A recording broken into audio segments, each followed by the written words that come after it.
Please, Jonathan, come in. Fascinating, is it not? In the last decade, so many mysteries have been brought to light with our microscopes. The human body, biology's penultimate frontier. The more we explore its boundaries, the less we're able to trace a clear line between life and death. You, my friend, have a foot in both countries. The view must be vertiginous. It's at least as vertiginous as chatting about vampires with you, I would say. This must be all so new to you. This area of town, the hospital, a brand new life. How stimulating it must be. I wish I could share your enthusiasm, Dr. Swansea, but my condition defies scientific categorization. Undead? Unalive?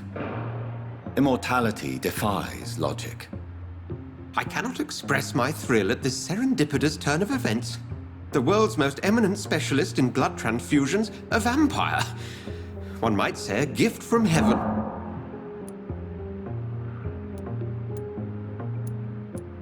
I'm a dead man. I was murdered. Now I'm a murderer. Tell me how this is a gift. Forgive me. I've been an admirer of your work for a long time, and now you are so much more than a brilliant physician. And please, call me Edgar.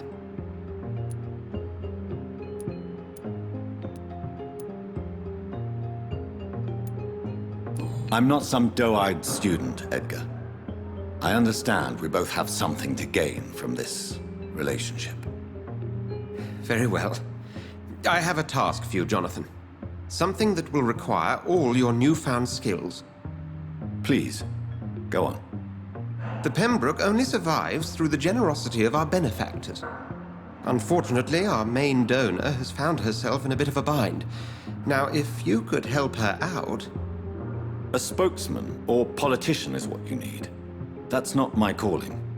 And until I come to understand what has happened to me, I require discretion. Discretion is in order, Jonathan. Lady Ashbury has recently received rather indelicate correspondence that, if revealed, would jeopardize her position. And you would like me to eradicate this threat? By the stole, of course not. I would just like you to pay her a visit. Her ladyship is certainly near the tents outside, tending the sick. You can't miss her. Look for someone impossibly delicate. Accepted. I'll see what kind of trouble Lady Ashbury is in.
The flu took my dear wife, Emily.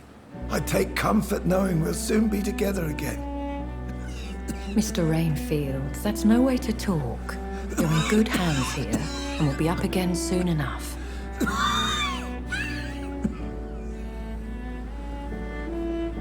Now do me a kindness and get some sleep. I'll be back round later. Your words are kind, the blessings of an angel. You're the sweet, sweet Lady of Mercy.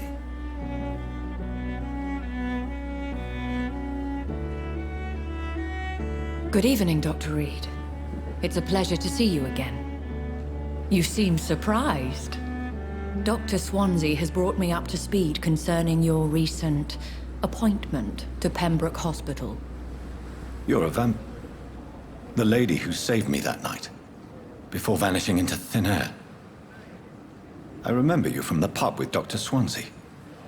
Indeed. Allow me to introduce myself formally this time. My name is Lady Ashbury. I remember you well, in spite of the brevity of our encounter.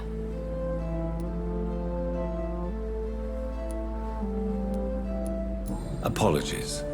You've taken me by surprise. I'm very happy to see you. The pleasure is mine, Doctor. I hope you're more disposed to answer my questions now. You must have countless questions, but our rather urgent matter first. Swansea has explained. My cover, if you prefer, has been compromised.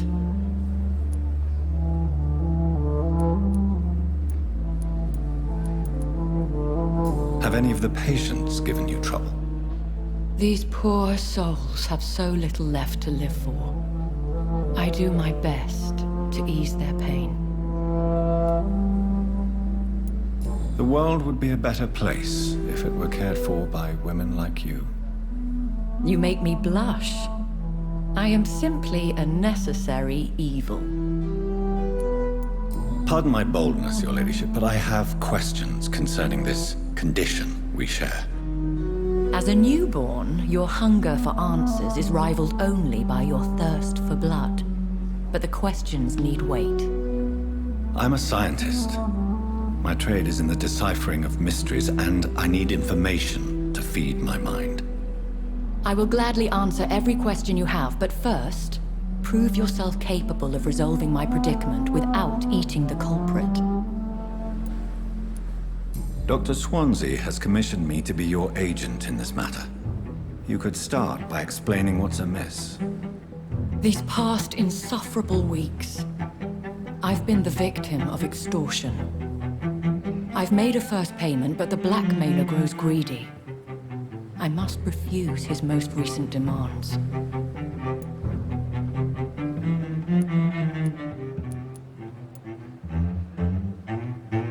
Who would be so foolish as to threaten you?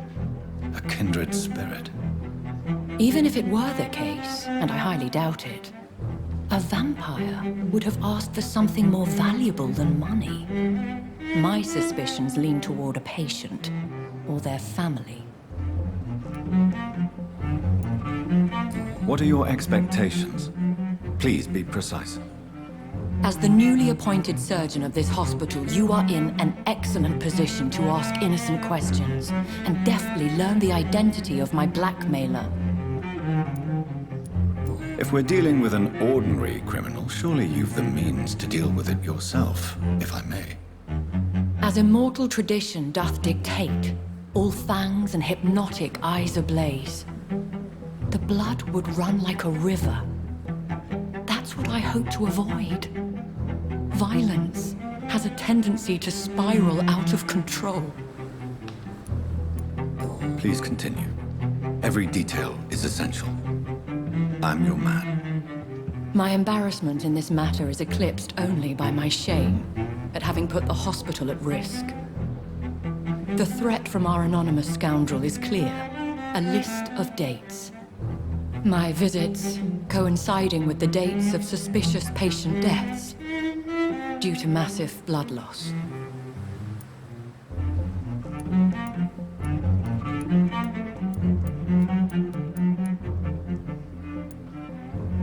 I'll take care of it. Do you know where I should start? If that was the case, I'd settle the matter myself. You could talk to our local gossip, Harriet Jones. Not a pin drops here without her hearing about it. I'll meet that woman now. My life, as others know, is in your hands, Dr. Reed. I'm sure of your discretion, but I do fear your powers of persuasion will be put to the test. When this is resolved, I'll be your obligé. I'll answer all questions in regards of your condition.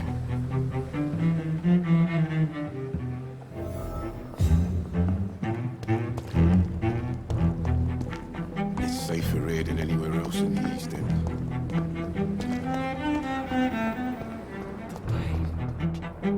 It's here again. Simpletons, these nurses. Bred with no respect.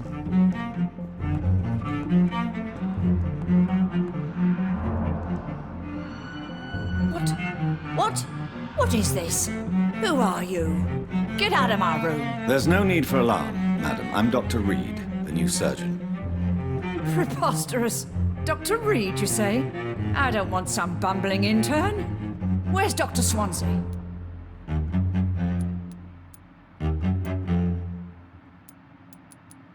Dr. Swansea is quite busy, and I need you to help me get acclimated. I have many questions. How brave. Threatening an old defenseless woman. You know how long I've been a patient here? You've picked the wrong fight. I'm Harriet Jones. Harriet Jones? Indeed. I've been meaning to have a chat with you. You know what goes on here better than any other patient, I gather. Oh, better than any patient, nurse or doctor. I've seen so many vile undertakings. I heard there have been some despicable goings-on. Was there a case of blackmail? Blackmail? Wait. You're investigating something. This isn't a social call. One of those incompetent cunts slit a poor sod's vein.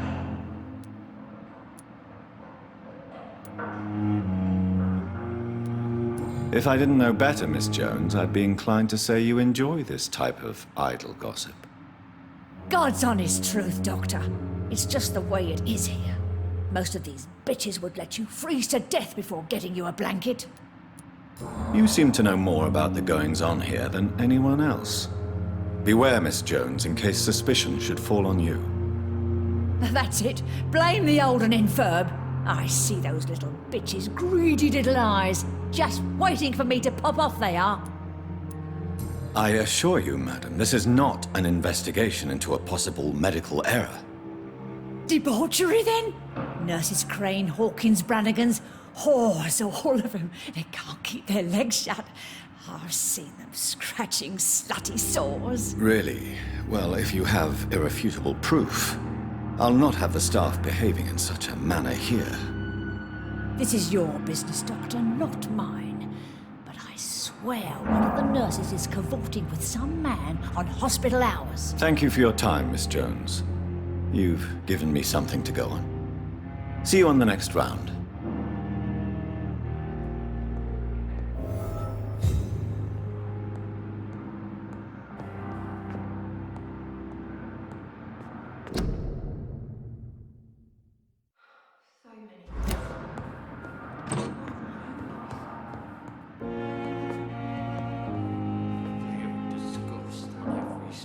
The patients and staff might know something. I'll start my investigation with them. I wonder why the Goswicks came here in the first place.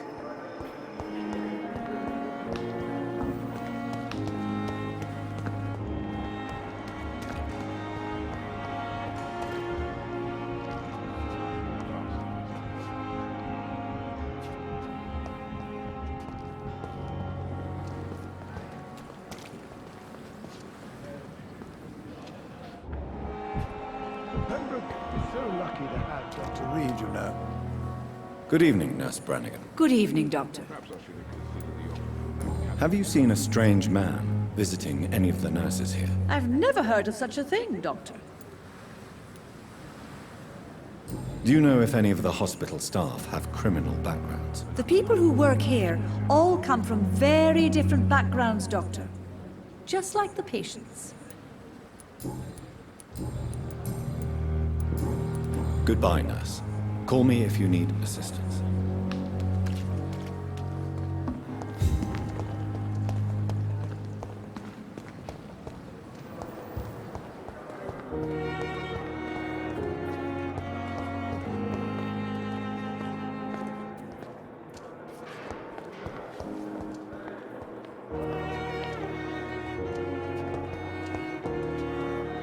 Good evening, Nurse Hawkins. Good evening, Dr. Reed.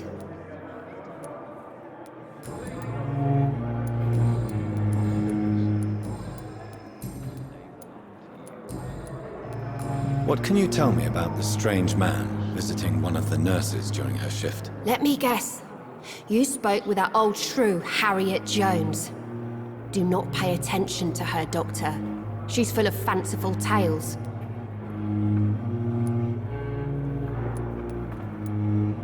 She could have been telling the truth about the mysterious man. That old witch will end up in hell soon enough. Who cares if a nurse finds some happiness where she can?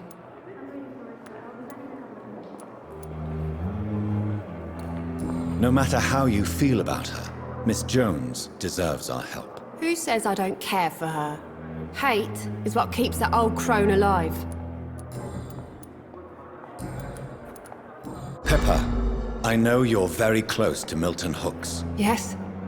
Milton Hooks is my man. If you want to report me for that, just feel free, Doctor. I have no intention of reporting you, Nurse Hawkins. But are you aware of the risks? The rules say I won't be allowed to work as a nurse anymore.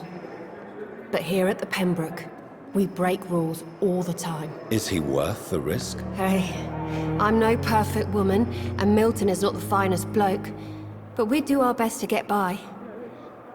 That's all any of us can hope for nowadays. Goodbye, Nurse Hawkins.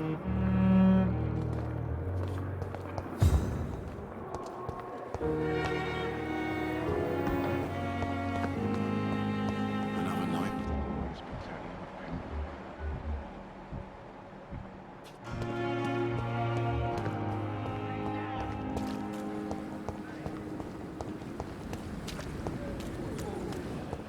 You can't just die like this.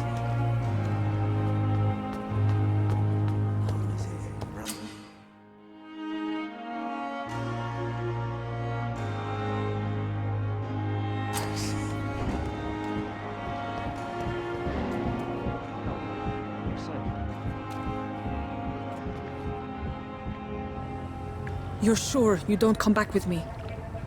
Nah, I have to see someone at the hospital. Be careful. You look so bad they may keep you as a patient. Fuck 'em. I don't like hospitals, or doctors. Well then, when you go back to Whitechapel, you may find this useful. What is it? A pass for a free medical exam by the best nurse available. Just read it. I don't read well, but thank you, I guess.